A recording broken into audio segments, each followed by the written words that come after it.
A mentally unstable man finds himself in a surreal rabbit hole of events where he slowly unravels the tragedy that led him here. The game starts with a commercial about rat poison, which is cut short with the protagonist finding himself in an open field, holding a rat in his hand tightly. A whisper in his head instructs him to shake the rat, which he complies to. The rat makes human sounds and screams in agony and cries. It seems as if this rat has a human soul. A meter above the screen measures the amount of how much the rat is shaken. Each time the meter is filled, a new subject appears in the distance, unraveling more and more about this man's life, as if being fragmented parts of his memory. Terrifying whispers play over and over in the man's head, being muffled yet too loud and distracting. The clear voice in his head keeps telling him to shake the rat. That's until the rat itself starts talking, explaining no matter how much the protagonist shakes him, he won't be able to undo what he has done. Eventually, the voice in his head tells him to squeeze the rat to the point of near suffocation. The rat breaks to the torture, revealing a house in the distance, guiding the protagonist to go there to find the secrets that lie in there.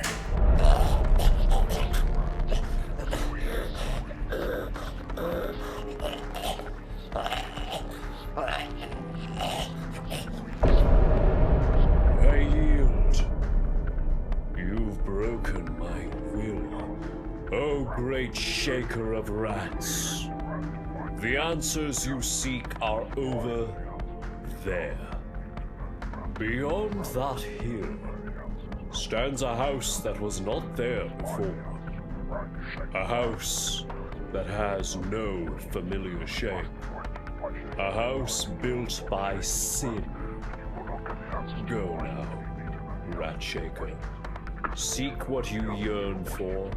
The protagonist is finally able to move, desperate to find the truth and what has been hiding in plain sight. He moves closer to the house which the rat claimed to be made of sin, a house which holds the secrets to how he ended up here and what has happened. The protagonist feels as if the house is familiar, yet struggles to remember anything. In order to interact with items, the protagonist needs to shake or squeeze the rat. Doing so, the door to the house opens, which is filled and covered with statics. Confused, this clearly indicates the man struggles with memory loss, with the statics being his blurred memory, preventing him from seeing the truth. The urge of figuring out the truth is far greater than the fear of the unknown, so he enters into the statics, entering a house filled with boxes and wrapped items. This indicates that this is a house for a new family who just moved in, ready to start a supposedly new happy life, filled with beautiful memories. The protagonist goes on to play the TV, which replays the commercial from the intro, but out of the VHS slot, a torn piece of image is pushed out, as if being a fragment of the protagonist's memory. He holds onto the torn piece, hoping that he could find the other pieces, revealing what this image is. As the man enters the bedroom with more piles of boxes, two photographs reveal parts of the backstory. A newlywed couple are happily posing for the camera, who have moved into a new house ready to take on the life and start their journey together. But what events followed after to make the protagonist find himself lost in an endless field with a rat that he must shake? The eerie and unsettling atmosphere is undeniable, and disaster is waiting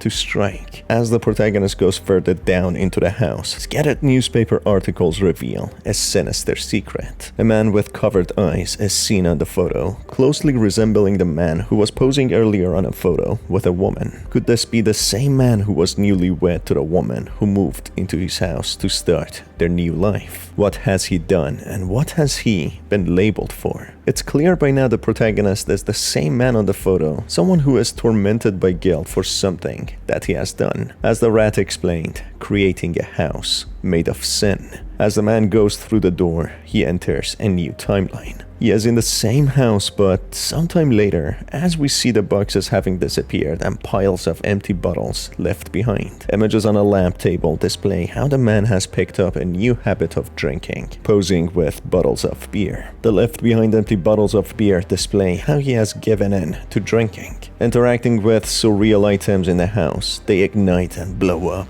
taking the life of the protagonist. But no matter what, the protagonist keeps getting resurrected back where he started. The rat makes sure to tease and taunt the protagonist, however, saying that his wife never loved him and that he cannot run from what he has done. After some time, the protagonist comes across a horrifying scene of a baby in a crib getting devoured by hundreds of rats coming through the vent. The scene is brutal to the point that it has been censored, as if the protagonist cannot bring himself to remember this incident. This clearly shows how the child of the protagonist died, which was most likely the reason behind everything falling apart. This traumatizing scene takes the protagonist by surprise, as if his neglect was the reason for the child's death. This is a child that he had with his wife, whom was left under his care in the absence of his wife, who mysteriously dies. Supposedly. Interacting with the crying child, another piece of the torn photograph is obtained. Going to the bedroom that once held the photograph of a seemingly newlywed couple, only now has a photograph of the man with his beer, suggesting a collapsing relationship as the man suffers from alcoholism. Going down the path which advanced the time, the protagonist walks past a bridge with the surrounding area being statics, revealing the protagonist is not yet ready to remember. The voice inside instructs the protagonist to find her. We are not sure who the specific her is, but could it be the same woman on the photographs? The wife of the protagonist? The house has now been severely neglected, with bottles of empty beer and VHS tapes. Mold is taking over the place, the house is dirty, and rats crawl around, showing the neglected condition of the once happy house without the presence of the wife. Censored corpses of a woman and child can be seen all over the house, creating an uncomfortable scene. The TV now plays a slideshow of morbid photographs of a woman wrapped in a plastic bag, being decomposed. The man, impatient to discover what he has done, he walks down the path, yet again going further in time. He has now managed to go to the basement of the house. It is pitch black, with prison cells being found, as if representing imprisonment. There are corpses in these prison cells, as if the protagonist had some sort of involvement in putting them there. He soon comes across another torn piece of the photograph. He is only one piece away from completing it. Eventually, the protagonist manages to resurface to the house. He finds the final torn piece of the photograph, revealing the tragic backstory. The photograph is of the terrified wife of the protagonist, with his own arm reaching towards her. He is planning to strangle her while she is afraid and tries to run away. The rat then speaks out, saying whatever has happened is because of the protagonist. I wonder if she knows what happened under her own floorboards. Enough. Your iniquities have led you here. There's no going back now. Face the truth. The protagonist, ready to remember what he has done, he goes down to the basement once more. He wants to end the torment of slowly learning the cruelty of his past actions. The basement displays disturbing corpses being killed in various ways, with missing posters and some being imprisoned in tiny suspended cages. Descending further down to the basement, the protagonist finally learns of his actions. Look at what you've done. What started with vows of love now ends wrapped up in plastic, reduced to rat food. You are the wife shaker.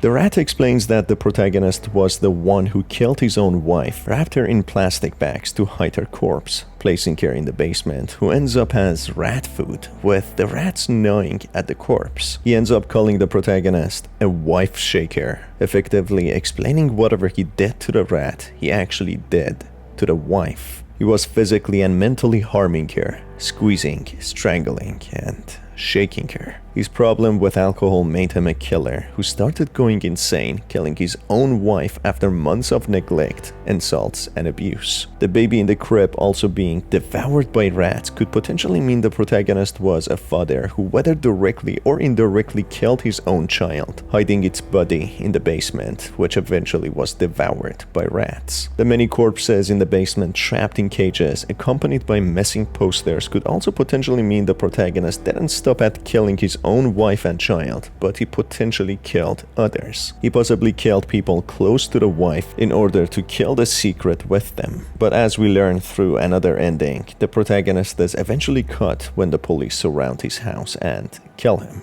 We have the house surrounded. Come out slowly and we can end this peacefully. Nobody else needs to get hurt. That's it. Let's get this rat bastard. Now the protagonist is trapped in the house made of his own sins, doomed and cursed to repeat it over and over again, having his memories wiped at the very end, discovering the truth, just to repeat this torment from the very beginning. He is shown the happy life that he could have had, which is slowly destroyed by his own hands, giving in to the alcoholism and starting to harm his own family. Eventually, it ended up with multiple corpses and his own life. And that's it for this video, folks. If you enjoyed it, make sure to stay tuned for more by hitting on the subscribe button and the notification bell. As always, it's been your host Star. Thank you for being here, and I will see you on the next one. Have a fantastic day.